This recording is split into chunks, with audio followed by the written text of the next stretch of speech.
Periods के कितने दिन बाद आप प्रेग्नेंट हो सकती हैं। नमस्कार दोस्तों, मैं doctor Pallavi Mishra Ayushman health care Mainpuri से स्वागत है आपका मेरे यूट्यूब की फैमिली में।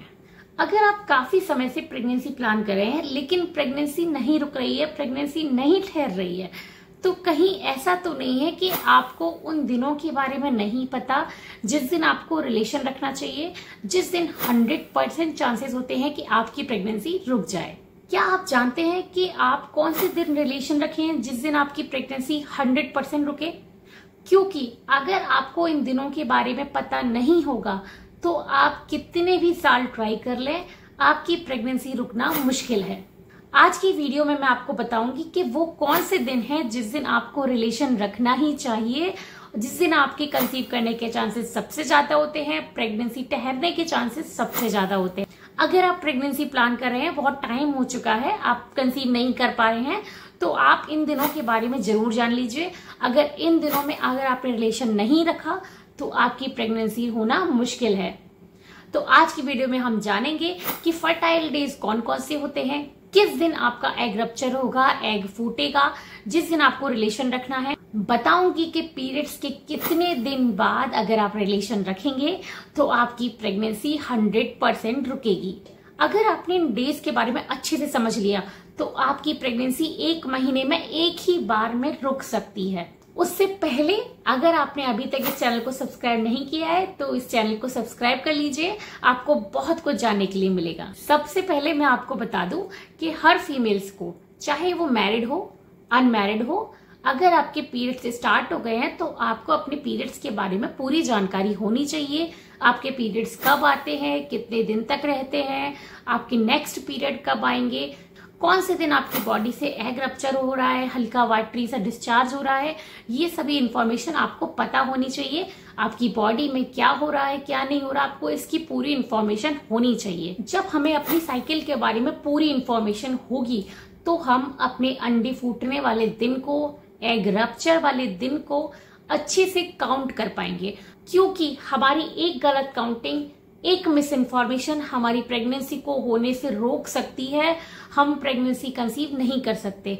इसलिए आपको इसकी जानकारी सबसे ज्यादा होनी चाहिए, क्योंकि इन दिनों अगर आपने रिलेशन रखा तो प्रेगनेंसी होने के सबसे ज्यादा चांसेस होते हैं। बहुत सारी फीमेल्स ऐसी होती है जिनके हस्बैंड में कोई प्रॉब्लम नहीं है, इवन उनमें भी कोई प्रॉब्लम नहीं है, उनकी साइकिल रेगुलर है, सब कुछ एकदम टाइम से होता है, हो सकता है बॉडी में एग भी टाइम से निकल रहा हो, लेकिन उन्हें ये नहीं पता होता कि एग रप्चर वाले दिन हमें रिलेशन रखना है या कब रखना है जिससे हमें गर्भधारण जल्दी हो जाए। तो इसकी पूरी डिटेल आपको पता होनी चाहिए। वीडियो थोड़ा बड़ा हो सकता है लेकिन आप इस वीडियो को पूरा ध्यान से देखिएगा, आपके लिए ये बहुत इंपॉर्टेंट है। सबसे पहले आप ये जान लीजिए कि जिस दिन आपके पीरियड से स्टार्ट होते हैं वो आपके पीरियड साइकिल का फर्स्ट डे होता है।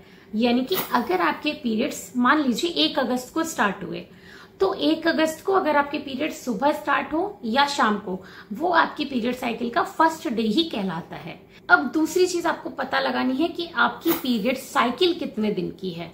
मान लीजिए कि आपका पीरियड 1 तारीख को आता है, अब आपको ये देखना है कि आपका पीरियड अब नेक्स्ट साइकिल में, मतलब नेक्स्ट मंथ में कब आ रहा है। अगर आपका पीरियड 21वें दिन पर आ रहा है या आपका पीरियड 28वें दिन पे आ रहा है या 30 दिन पे आ रहा है, तो वो 1 से लेके 21 तक का दिन या 1 से लेके 28 तक का दिन या 1 से लेके 30 तक का दिन आपकी साइकिल होती है।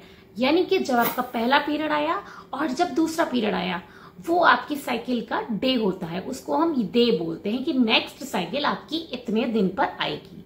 अब आप कैलकुलेट कैसे करेंगे? आपको अपनी लास्ट 3 साइकिल को काउंट करना है। आपको देखना है कि आपका लास्ट पीरियड कब आया, उससे पहले आपका पीरियड कब आया था और उससे पहले आपका पीरियड कब आया था। जितने भी दिन में ये पीरियड आ रहा है आपको, उस दिन को आप काउंट कर लीजिए और एक एवरेज निकाल लीजिए। तो जो भी आपका एवरेज निकले, 28 दिन का, 29 दिन का, 30 दिन का, इवन 21 दिन का, तो वो आपकी पीरियड साइकिल के दिन होते हैं। अब हमने जान लिया कि हमारी पीरियड साइकिल का फर्स्ट डे क्या है, ठीक है, हमारी नेक्स्ट साइकिल कब आएगी। अब हम जानेंगे कि हमारी बॉडी से अंडा कब निकलेगा, कब हमें रिलेशन रखना चाहिए, जिस दिन हमारी प्रेगनेंसी के कंसीव होने के चांसेस सबसे ज्यादा होते हैं। मान लीजिए फीमेल नंबर 1 है जिसकी साइकिल 28 दिन की है, उसका पीरियड आता है 1 अगस्त को। अब आपको देखना है कि आपका जो अंडा है वो कब निकलेगा, एग कब रिलीज होगा। इसके लिए आपके लिए सबसे अच्छा सॉल्यूशन है कि आपकी साइकिल का जो लास्ट डे है, मतलब जिस दिन आपका पीरियड आने वाला है, उस दिन से आप 14 डेज माइनस कर दीजिए। ठीक है, अगर आपकी साइकिल 28 दिन की है, पीरियड 1 अगस्त को आया है, तो मोस्ट ऑफ द चांसेस है कि आपका जो ओवुलेशन है, जो एग रप्चर होगा, वो 14 को होगा। अब मान लीजिए कि फीमेल नंबर 2 है जिसकी पीरियड साइकिल 30 दिन की है, उसका पीरियड भी 1 अगस्त को आता है। अब उसका ओवुलेशन डे कब होगा? उसका ओवुलेशन डे होगा पीरियड से 16वां दिन, और लास्ट से अगर आप 14 डेज माइनस करेंगे तो जो 16वीं तारीख होगी उस दिन उसका एग रिलीज होगा, एग रप्चर होगा। अब फीमेल नंबर 3 है जिसकी साइकिल 35 डेज की है, उसके पीरियड्स भी 1 अगस्त को आते हैं। अब उसका ओवुलेशन डे कब होगा? तो उसका ओवुलेशन डे होगा 21वां दिन। आप अगर लास्ट से 14 डेज माइनस करेंगे और स्टार्टिंग से 21वें दिन पर आएंगे तो वो आपका ओवुलेशन डे होगा, उसी दिन आपका एग रप्चर होगा। अब बहुत सारी फीमेल्स ये सोच रही होंगी क्या सिर्फ एक दिन रिलेशन रखने से हम गर्भ धारण कर सकते हैं? जी नहीं, आप सिर्फ एक दिन रिलेशन रखने से गर्भ धारण इसलिए भी नहीं कर सकते क्योंकि कभी कभी हमारी बॉडी में एग्जैक्ट डेट पर ओवुलेशन नहीं होता, अंडा नहीं फूटता, कभी एक दिन पहले या एक दिन बाद भी फूट सकता है, या किसी किसी की बॉडी में 2 दिन पहले या 2 दिन बाद भी फूट सकता है। तो आपको कोशिश करनी है कि जिस दिन आपका मैक्सिमम चांसेस है ओवुलेशन के, उस दिन से 3 दिन पहले और 3 दिन बाद तक आपको रिलेशन रखना है। वही आपके 7 डेज जो होते हैं वो बहुत ज्यादा प्रीसियस होते हैं। अगर आप इस टाइम पर रिलेशन रखेंगे तो 100% चांसेस हैं कि आपकी प्रेगनेंसी रुकेगी। अगर आपकी और आपके हस्बैंड की सभी रिपोर्ट्स नॉर्मल हैं, आप फिर भी कंसीव नहीं कर पा रहे हैं, तो आप इन फर्टाइल डेज को जरूर ध्यान रखिए। दूसरी इंपॉर्टेंट बात ये है कि आपको स्ट्रेस लेकर या फिर ये सोचकर कि मुझे इस टाइम पर रिलेशन रखना ही है, ये सोचकर आप गर्भधारण ना करें, रिलेशन ना रखें, क्योंकि बहुत ज्यादा स्ट्रेस के दौरान अगर आपने गर्भधारण कर भी लिया तो हो सकता है आपका इम्प्लांटेशन फेलियर हो जाए, मिसकैरेज हो जाए, बच्चा खराब हो जाए। जरूरी नहीं है कि गर्भ धारण करने के लिए आप डेली रिलेशन रखें। अगर आप एक दिन छोड़कर रिलेशन रखते हैं तब भी गर्भ रुकने के चांसेस सबसे ज्यादा रहते हैं। इन सभी बातों का आपको ध्यान रखना है। आपको ध्यान रखना है अपनी पूरी प्रेगनेंसी का, अपने फर्टाइल पीरियड्स का, आपके पीरियड्स का बातें, इन सब बातों का अगर आप ध्यान रखेंगे तो आप जल्दी से जल्दी गर्भ धारण कर लेंगे और आपको एक हेल्दी प्रेगनेंसी होगी। वीडियो अच्छा लगा हो, इन्फॉर्मेटिव लगा हो तो उसे लाइक कीजिएगा, चैनल को सब्सक्राइब जरूर करना। अगर कोई क्वेरीज है तो कमेंट बॉक्स में पूछ सकते हैं। अगर आप मेरा अपॉइंटमेंट बुक करना चाहते हैं, मेरे व्हाट्सएप नंबर पर आप मेरा अपॉइंटमेंट बुक कर सकते हैं। Thank you very much.